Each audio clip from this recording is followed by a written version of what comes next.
Have you ever opened the refrigerator, stared at the shelves for half a minute, and then quietly closed the door again? There was food, you were hungry, so why couldn't you decide? Maybe the problem wasn't hunger. Maybe your mind had simply made enough decisions for one day. Not important ones, the tiny ones. What to open, what to watch, what to answer, what to ignore. One choice means almost nothing, but stack enough of them together, day after day, and something begins to happen. The mind gets tired of choosing, and perhaps we've become so accustomed to that exhaustion, we've stopped noticing it. There's a name often used for this experience, decision fatigue. But the fatigue may be the least interesting part. Modern life is extraordinarily good at presenting us with options. Which app? Which message? Which recommendation? Which notification? Each one seems insignificant, and most of them are. But sustained choosing, especially among numerous or complicated options, can become mentally taxing. Choice isn't the enemy. The problem is that so many things now ask us to choose. Even deciding what not to respond to requires a decision. Last century, economist Herbert Simon saw part of this problem when he observed that a wealth of information creates a poverty of attention.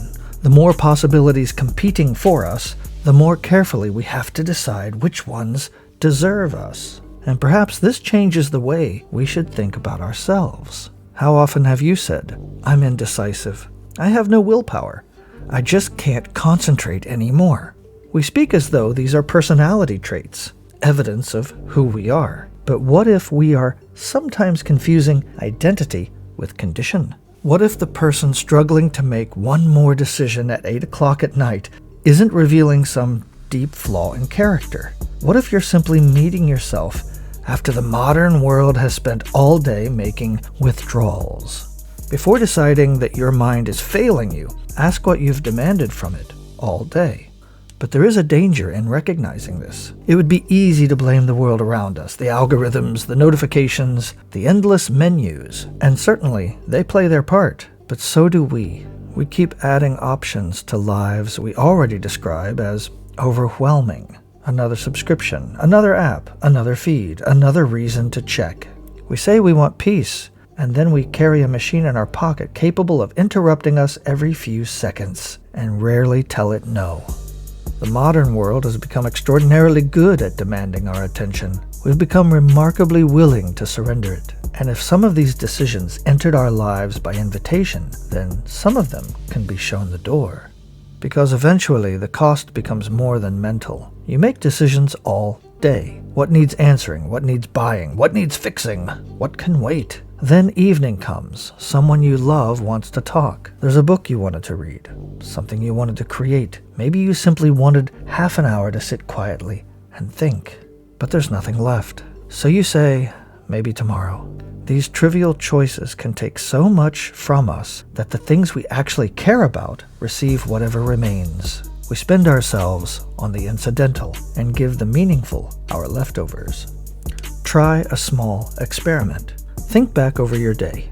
How many decisions did you make about things you don't actually care about? What to click, what to buy, what deserved an immediate response? Now ask yourself something harder. How many things you genuinely care about got whatever attention remained? You don't need to count, just notice which list was easier to make. You already eliminate decisions every day. You probably don't wake up wondering which side of the bed you're going to climb out of. You don't reconsider how to brush your teeth. You don't stand at the front door debating which shoe goes on first. Routine answers questions that no longer deserve to be questions. And perhaps we've misunderstood what routine gives us. We tend to associate freedom with having more options, but sometimes freedom comes from no longer needing them. A familiar breakfast, a regular morning ritual, a designated time to answer messages, a handful of clothes you actually enjoy wearing. None of these choices will transform your life. That's precisely the point. They leave you free to think about the things that might. Imagine sitting alone for 10 minutes. No phone, no music, nothing to answer, nothing to choose. Just 10 quiet minutes. Does that sound restful, or does some part of you already feel uncomfortable? That's worth noticing. A message arrives. We feel we should answer it. A notification appears. We wonder what we've missed. An empty moment opens in the day, and almost automatically, we reach for something to fill it. None of this seems remarkable anymore. And perhaps that's precisely what is remarkable. Somewhere along the way, constant cognitive availability, it stopped feeling like a demand placed upon us. It began feeling like ordinary life. That is where I would look for the behavioral threshold. Not in the technology itself, but in the moment a society becomes so accustomed to continuous mental interruption that uninterrupted time begins to feel unusual. The threshold isn't necessarily where the behavior begins. Sometimes it's where we stop noticing the behavior at all. So what can we actually do? Start with one rule. Decide once. Look for a small decision you keep making over and over again. What you will eat for breakfast, when you will check your messages, where you'll put your keys, which notifications are allowed to interrupt you. If the answer rarely needs to change, perhaps it doesn't need to remain a daily decision. Make it once. Build a routine around it. You don't need to redesign your life this weekend. Just remove one unnecessary decision and see what happens. And if you want an easier place to start, choose one app that regularly interrupts you. Turn off its non-essential notifications for 1 week. Don't assume you'll miss something. Find out. Then ask yourself a harder question. Which decisions in your life have earned the right to remain decisions?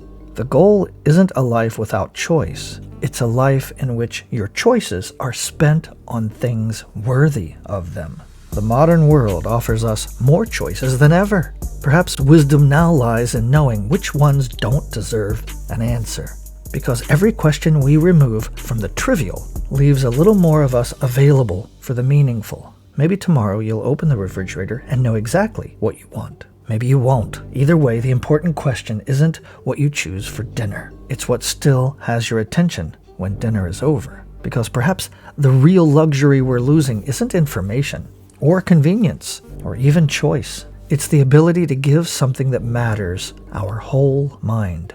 And on that note, I'll stop making decisions for you. Before you go, feel free to leave a comment in the comments section, and you can tell us one unnecessary choice that you've removed or would like to remove from your life. If you found anything worthwhile or interesting today, please take a moment. You can like, share, and subscribe. It really does help our little outpost here at the end of the universe. Until next time, this is Katatu saying so long from Universe 26, the channel at the end of the universe.